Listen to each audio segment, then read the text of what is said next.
जय श्री राम। सभी संत कल्याणवाणी के श्रोताओं का मेरे संत कल्याणवाणी चैनल में हार्दिक स्वागत है।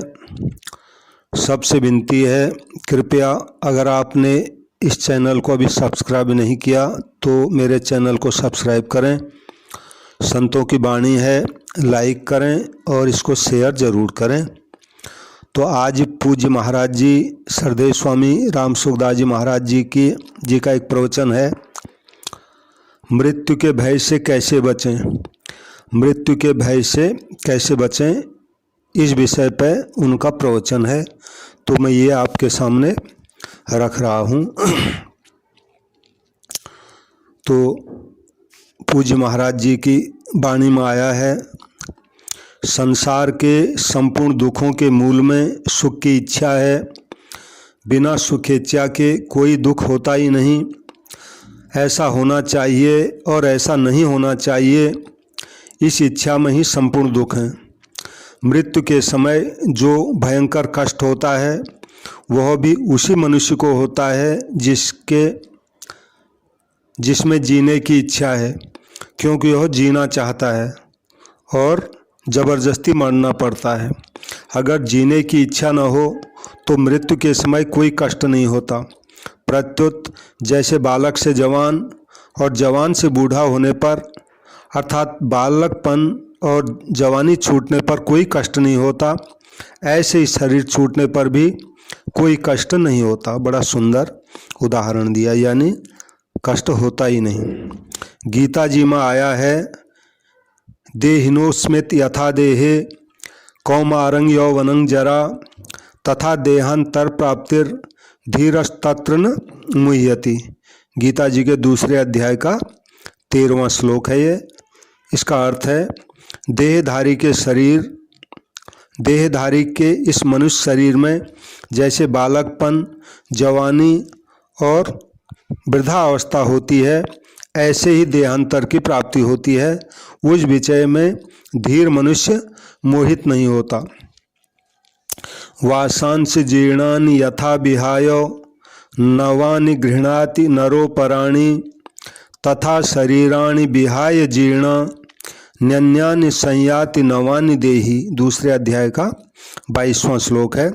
इसका अर्थ है, गीता जी में कहा भगवान ने, मनुष्य जैसे पुराने कपड़ों को छोड़कर दूसरे नए कपड़े धारण कर लेता है, ऐसे ही देही यानी शरीरधारी पुराने शरीरों को छोड़कर दूसरे नए शरीर में चले जाता है। यहाँ पर भी ऐसा उदाहरण दिया जहाँ कष्ट का नामो निशान नहीं होता। शरीर कपड़े बदलने में कोई कष्ट नहीं होता। शरीर में अध्यास अर्थात मैंपन और मेरापन होने से ही जीने की इच्छा और मृत्यु का भय होता है। कारण कि शरीर तो नाशवान है, पर आत्मा अमर अविनाशी है और इसका विनाश कोई कर ही नहीं सकता। विनाशमव्यस्यास्य न कश्चित कर्तुमर्हसि। ये भी दूसरे अध्याय के 17वें श्लोक में आया है। न हन्यते हन्यमाने शरीरे, गीता जी के दूसरे अध्याय का 20वां श्लोक है। यानी ये सब शरीर के मृत्यु से आत्मा की मृत्यु नहीं होती, इस विषय में है। राम मरे तो मैं मरूं, नहीं तो मरे बलाय, अविनाशी का बाल का मरे न मारा जाए। शरीर प्रतिक्षण मरता है, एक क्षण भी टिकता नहीं, और आत्मा नित्य निरंतर ज्यों का त्यों रहता है, एक क्षण भी बदलता नहीं। अतः जीने की इच्छा और मृत्यु का भय न तो शरीर को होता है और न आत्मा को ही होता है, प्रत्युत उसको होता है जिसने स्वयं अविनाशी होते हुए भी नाशवान शरीर को अपना स्वरूप यानी मैं और मेरा मान लिया है। शरीर को अपना स्वरूप मानना अविवेक है, प्रमाद है, और प्रमाद ही मृत्यु है। प्रमादो वै मृत्यु, महाभारत में उद्योग पर्व में आया है। ये 42वें अध्याय का 4थे श्लोक है महाभारत का। प्रकृति में स्थित पुरुष ही सुख दुख का भोक्ता बनता है। पुरुष और प्रकृतिस्थो ही भोगते प्रकृति जान गुणान। ये भी गीता जी के 13वें अध्याय का 21वां श्लोक है। पुरुष प्रकृति में स्थित होता है अविवेक से। स्वरूप को शरीर और शरीर को अपना स्वरूप मानना अविवेक है। यह अविवेक ही दुख का कारण है। तात्पर्य है कि मनुष्य नाशवान को रखना चाहता है और अविनाशी को जानना नहीं चाहता, इस कारण दुख होता है। अगर वह नाशवान को अपना स्वरूप नहीं समझे और स्वरूप को ठीक से जान जाए तो फिर दुख नहीं होगा। स्वरूप यानी अपने स्वरूप को। शरीर में जितना अधिक मैंपन और मेरापन होता है, मृत्यु के समय उतना ही अधिक कष्ट होता है। शरीर में जितना अधिक मैंपन और मेरापन होता है, मृत्यु के समय उतना ही अधिक कष्ट होता है। संसार में बहुत से आदमी मरते हैं, पर उनके मरने का दुख कष्ट हमें नहीं होता, क्योंकि उनमें हमारा मैंपन नहीं है और उनमें हमारा मेरापन भी नहीं है। मृत्यु के समय एक पीड़ा होती है और एक दुख होता है। पीड़ा शरीर में और दुख मन में होता है। जिस मनुष्य में वैराग होता है उसको पीड़ा का अनुभव तो होता है पर दुख नहीं होता। हाँ, देह में आसक्त मनुष्य को जैसी भयंकर पीड़ा का अनुभव होता है वैसा अनुभव वैराग्यवान मनुष्य को नहीं होता। परंतु जिसको बोध और प्रेम की प्राप्ति हो गई है उस तत्वज्ञ, जीवन मुक्त तथा भगवत प्रेमी महापुरुष को पीड़ा का भी अनुभव नहीं होता। जैसे भगवान के चरणों में प्रेम होने से बाली को मृत्यु के समय किसी पीड़ा या कष्ट का अनुभव नहीं हुआ। जैसे हाथी के गले में पड़ी हुई माला टूट कर गिर जाए तो हाथी को उसका पता नहीं लगता, ऐसे ही बाली को शरीर छूटने का पता ही नहीं लगा। श्री रामचरितमानस में आया है किष्किंधा कांड में, राम चरण दृढ़ प्रीति करी, बाल कीन तनु त्याग, सुमन माल जिमि कंठ तय, गिरत न जाने नाग। यानी ये हुआ कि बाली का शरीर ऐसे छूट गया जैसे हाथी के गले में से फूलों की माला गिर जाए और हाथी को पता भी नहीं पड़ा कब गिरी क्या गिरी, ऐसे छूट गया। बोध होने पर मनुष्य को सच्चिदानंद स्वरूप तत्व में अपनी स्वाभाविक स्थिति का अनुभव हो जाता है, जिस तत्व में कभी परिवर्तन हुआ नहीं, है नहीं, होगा नहीं और कभी हो सकता भी नहीं।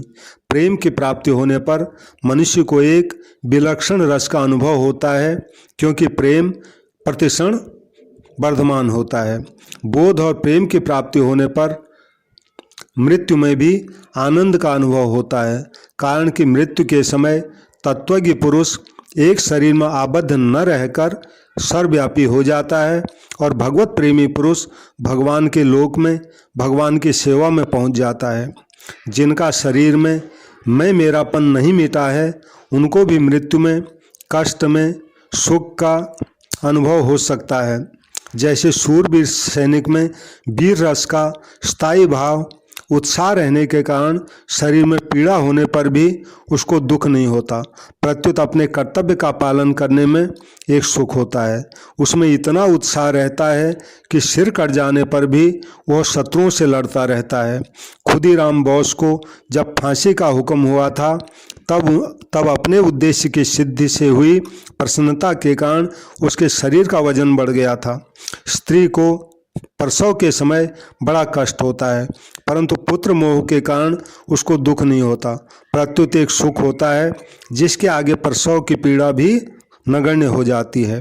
लोभी आदमी को रुपया खर्च करते समय बड़े कष्ट का अनुभव होता है, परंतु जिस काम में अधिक लाभ होने की संभावना रहती है उसमें वह अपने पास के रुपए भी लगा देता है और ज़रूरत पड़ने पर कड़े ब्याज पर लिए गए रुपए भी लगा देता है।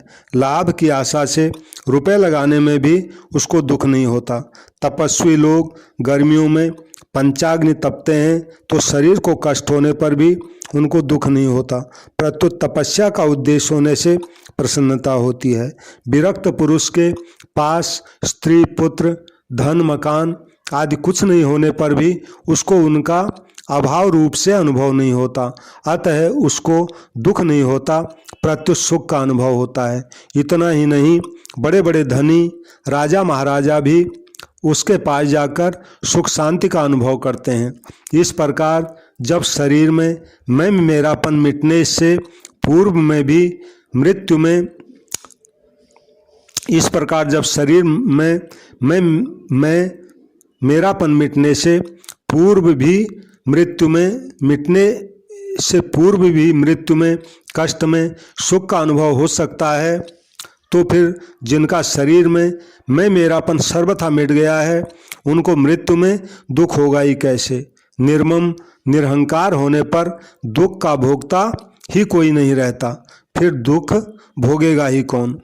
अगर भीतर में कोई इच्छा न हो तो सांसारिक वस्तुओं की प्राप्ति से सुख नहीं होता और अप्राप्ति तथा विनाश से दुख नहीं होता। इच्छा होने से सुख और दुख दोनों होते हैं। सुख और दुख द्वंद्व हैं जिनसे मनुष्य संसार में बंधे जाता है। वास्तव में सुख और दुख दोनों एक ही हैं। सुख भी वास्तव में दुख का ही नाम है, क्योंकि सुख दुख का कारण है। ये ही संस प्रजा भोगा दुख योनव एवते, गीता जी के 5वें अध्याय का 22वां श्लोक है ये। अगर मनुष्य में कोई इच्छा न हो तो वह सुख और दुख दोनों से ऊंचा उड़ जाता है और आनंद को प्राप्त कर लेता है। जैसे सूर्य में न दिन है न रात है, प्रत्युत नित्य प्रकाश है, ऐसे ही आनंद में न सुख है न दुख है, प्रत्युत नित्य आनंद है। उस आनंद का एक बार अनुभव होने पर फिर उसका कभी अभाव नहीं होता, क्योंकि वह स्वतः सिद्ध नित्य और निर्विकार है। यह आनंद ही हमारा स्वरूप है।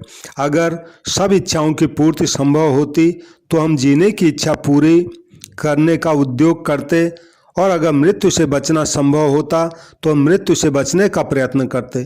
परंतु यह सबका अनुभव है कि सबकी इच्छाएं कभी किसी की पूरी नहीं होती और उत्पन्न होने वाला कोई भी प्राणी मृत्यु से बच नहीं सकता। फिर जीने की इच्छा और मृत्यु से भय करने से क्या लाभ होगा। जीने की इच्छा करने से बार बार जन्म और मृत्यु होती रहेगी तथा जीने की इच्छा भी बनी रहेगी। जीने की इच्छा करने से बार बार जन्म और मृत्यु रहेगी, बार बार जन्म और मृत्यु होती रहेगी तथा जीने की इच्छा भी बनी रहेगी। इसलिए जीते जी अमर होने के लिए इच्छा का त्याग करना आवश्यक है। शरीर मैं नहीं है, क्योंकि शरीर प्रतिक्षण बदलता है, पर हम यानी स्वयं वही रहते हैं। अगर हम वही नहीं रहते तो शरीर के बदलने का ज्ञान किसको होता। बदलने वाले का ज्ञान न बदलने वाले को ही होता है। शरीर मेरा भी नहीं है, क्योंकि इस पर हमारा आधिपत्य नहीं चलता, अर्थात इसको हम अपनी इच्छा के अनुसार रख नहीं सकते, इसमें इच्छा अनुसार परिवर्तन नहीं कर सकते और इसको सदा अपने साथ रख नहीं सकते। इस प्रकार जब हम शरीर को मैं और मेरा नहीं मानेंगे तब उसके जीने की इच्छा भी नहीं रहेगी। जीने की इच्छा नहीं रहने से शरीर छूटने से पहले ही नित्य सिद्ध अमरता का अनुभव हो जाएगा। असत का भाव यानी सत्ता नहीं है और सत का अभाव नहीं है। ना सतो विद्यते भावो ना भावो विद्यते सतो, गीता जी के 2 अध्याय का 16वां श्लोक है ये। महाराज जी कहते हैं मेरे सारे जो प्रवचन हैं इसी श्लोक पर आधारित हैं। ना सतो विद्यते भावो ना भावो विद्यते सतो। सत सत ही है और असत असत ही है, अतः न सत का भय है न असत का भय है। अगर भय रखें तो भी शरीर मरेगा, भय नहीं रखें तो भी शरीर मरेगा। मरेगा वही जो मरने वाला है, फिर नई हानि क्या हुई। अतः मृत्यु से भयभीत होना व्यर्थ है। जय श्री राम, जय श्री राम, जय श्री राम।